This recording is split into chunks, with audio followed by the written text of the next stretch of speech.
دا دا چې دې تعلق د آخرت سره د دنیا نه تللی آخرت سره د محبت نه ډکي آخرت باره کې د سوچ او فکر نه ډکي دا د روغ زړه نښه ده او دا انسان کامیاب دی چې آخرت یې مخې ته یې ګوره ما ووایي که نه چې په زړونو باندې دا رومدار دی چې زړه دې برابري اندامونه به دې برابري نو چې زړه کې دې د آخرت سره محبت او د آخرت سوچ او فکري اندامونه به دې د آخرت دپاره عمل کوي اندامونه به دې د آخرت دپاره کوشش او محنت کوي او دا سړی بیا د آخرت ته بچو نشي علي بن ابي طالب رضی الله عنه دا نصیحت مشهور نصیحت ته امام بخاري راوړی وی چې ارتحلت الدنيا مدبره وارتحلت الاخره مقبله وی دنیا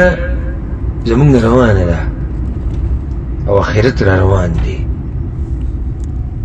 دې ته ګورئ هر چا سوچ نه یتلی دې خبرې ته چې دنیا روانه ده او آخرت را روان دی زمونږ دې غفلت ته وګوره هغه کوم شی چې زمونږ نه روان دی په هغې پورې نښتي او هغه کوم چې را روان دی د هغې نه غافله یو خو که چېرته دا زړه دې برابر و که نه نو بیا به دا زړه کې سوچ هم د دقه څه باره کې کوم چې را روان دی هغه آخرت دی علي بن ابي طالب وی ولكل واحدة منهما بنون د دې دنیا هم بچیشتي او د دې آخرت هم بچیشتي فکونوا من ابناء الاخره نو تاسو د آخرت ته بچو نشئ ولا تكونوا من ابناء الدنيا او د دنیا د بچو نه مه ګرځئ د ځان نه د دنیا بچي مه جوړوئ دا د علي بن ابي طالب نصیحت دی د ځان نه د آخرت بچي جوړ کړئ آخرت بچي څه معنی آخرت دپاره محنت او کوشش وکړئ آخرت طرف ته سوچ او فکر وکړئ په آخرت باندې خپل نظر ساتئ بیا وایي چې فإن اليوم عمل ولا حساب وغدا حساب ولا عمل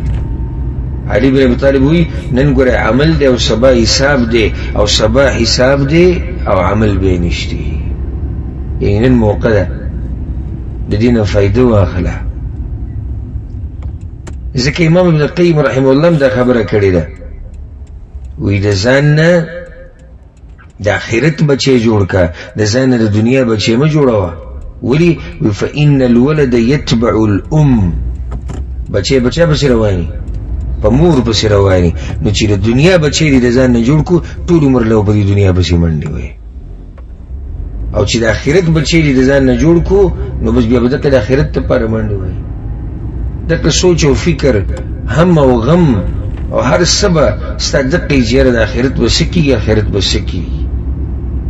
هله به کامیاب شي چې کله د آخرت په باره کې د دې شي سوچي